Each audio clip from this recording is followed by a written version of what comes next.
have you done like fortune telling things before in any countries? Like, no. So it's like a whole new experience. It's a bit very Korean thing. It's one of the Korean culture.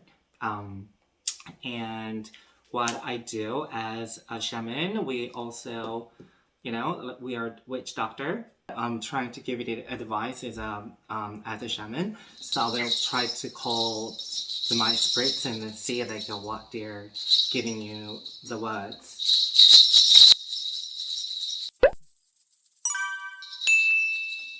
Well, welcome to Korea. That's the first word. And I think like you came to Korea, it's because like not just because of your job or like occupation, but also at the same time like you are very into like the Korean culture and the language, I guess. Is that right? So it's one of the That's correct, yes. Yeah. So that's one of your how to say the motivation that you actually to come to Korea. Do you feel that it's just about your health body itself, it has to be very warm, but you feel like your inside is a bit cold? Like temperature? I would say it's like not a temperature wise, but which means the like stomach and intestines, they have to be like like warm temperature. They have to be kept warm so they functions well. But it feels like your stomach and intestines feel a little bit below lower temperature, because in Korean we say is that our inside, like our intestines are cold, which means that like a stomach or intestine, sometimes like it's not like functioning well. So I get sometimes like have a stomach ache, and I feel it's a bit hard to digest sometimes. So they says you have to keep your tummy keep it warm. Yeah, usually I never have like stomach issues or anything, but recently, yes. Yeah, but that's the first Lots of thing. stomach issues. Yeah, I think that might be like a first, like I think that's like from stress as well, and then also the temperature. I think it is like a dramatic changes of the temperature and weather comes the issue, but I don't think it is kind of severe. So it just kept your stomach a bit warm, so it might help you to digest the food and then lesser stomach ache. You're quite outgoing, you're quite chill out and quite friendly, like you're very sociable, but at the same time you like to be alone. Yeah, that's very correct. So as an adult, like you like to socializing and etc. But at the same time, inside you are still a girl, like a teenager, let's say. So you like to stay alone, and you actually kind of read books. I wouldn't say like a newspaper and journal, but more like something more poetic novels and stuff like that. Yeah, I think it's like mostly correct. I'm not a big reader. I do like to be like alone. Like I love to socialize, but it's like very tiring for me. And so I like to go home and like be alone. But you like to like stay to keep it quiet. Yeah, keep yourself keep quiet. it quiet. Yeah. I don't see a man. No man. I'm not sure if it means like you don't have a boyfriend right now, but I just don't see your like kind of dating life at the moment. I think that when it comes to the man, I think you become a bit stubborn.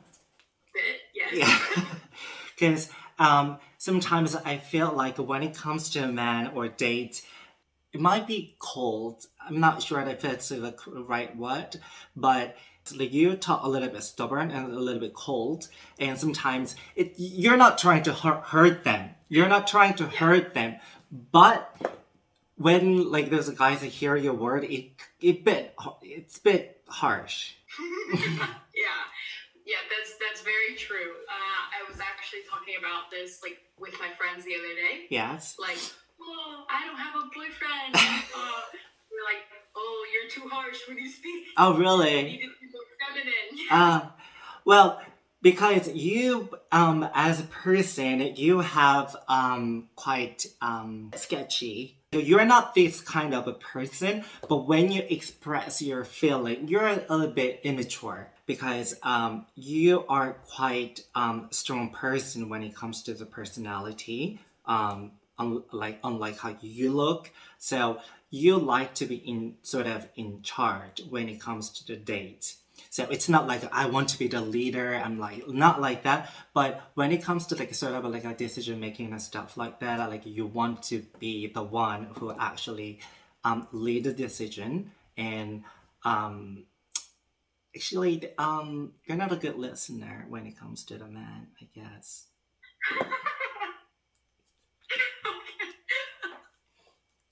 That's so true. So, well, that's how I see it. I would say teaching might not be your best career. I think that you think something else. Do you? I was talking to one of my coworkers about this today. Like, I want to do something else because she asked me, like, "Oh, like, do you want to teach for the rest of your life?" And like, I told her, like, no, like, you know, I really enjoy it, but it's not something I would want to do. No, it's not the best ones for you. Do you have any questions? Not so far. It's just really interesting. But I think there is a high possibility that you are... Where are you from, by the way? America. Okay. I think you might... I don't think that you're going back to the States. But I think that you're going to somewhere else if you go for the studies. I don't know. Yeah, I'm doing my master's right now. Like, I'm highly like considered, and like I talked to a lot of people about like going to Europe to do my PhD. For the PhD, I think that you might try something else. If you are studying, if you do the TESOL in a master's degree, if you're going further like a PhD later, you might try something else as well. I don't know, like do you like art? I do like art, yeah. I think like art curation is one of the like it's kind of a suitable job as well. You actually have those like a talent, I guess, as a presenter. Yes. I think. Do draw. Yes. And I Yeah. present. Yeah. So like you are a presenter. So I think if you do like a PhD and it's much further in art, I think it's also be very suitable for you. Okay. Thank you. I'll stop here. Thanks for having me today and share your time with me today. Well, thank you for having me. My pleasure. Have a good evening.